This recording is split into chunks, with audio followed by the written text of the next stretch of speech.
93% ભરાયો 26,000 હેક્ટર વિસ્તારને મળશે સિંચાઈનો લાભ। ભારે વરસાદથી દાંતીવાડા ડેમ સમૃદ્ધ। શિયાળુ અને ઉનાળુ પાક માટે આશીર્વાદરૂપ હોવાની માહિતી આપતા કલેક્ટર મિહિર પટેલ।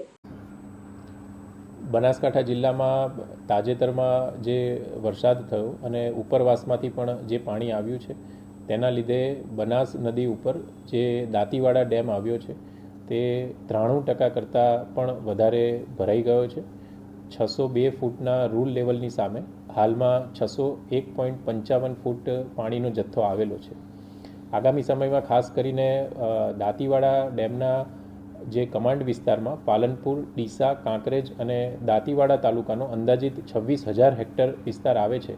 તેમને માત્ર શિયાળુ પાક માટે નહીં પરંતુ ઉનાળુ પાક માટે પણ ખેડૂતોને સિંચાઈનું પાણી આપી શકાશે તેટલો પાણીનો જથ્થો દાંતીવાડા ડેમમાં હાલમાં આવેલો છે, જે ભવિષ્યમાં ખેડૂતો માટે ખૂબ આશીર્વાદરૂપ સમાન સાબિત થશે। હાલમાં 93% જેટલો ડેમ ભરાયેલો છે અને ડેમ મેન્યુઅલ પ્રમાણે જે પણ સૂચના આવશે તે મુજબ અગાઉથી જાણ કરી અને જો ડેમના દરવાજા ખોલવાની જરૂરિયાત જણાય તો તે મુજબની કાર્યવાહી કરવામાં આવશે।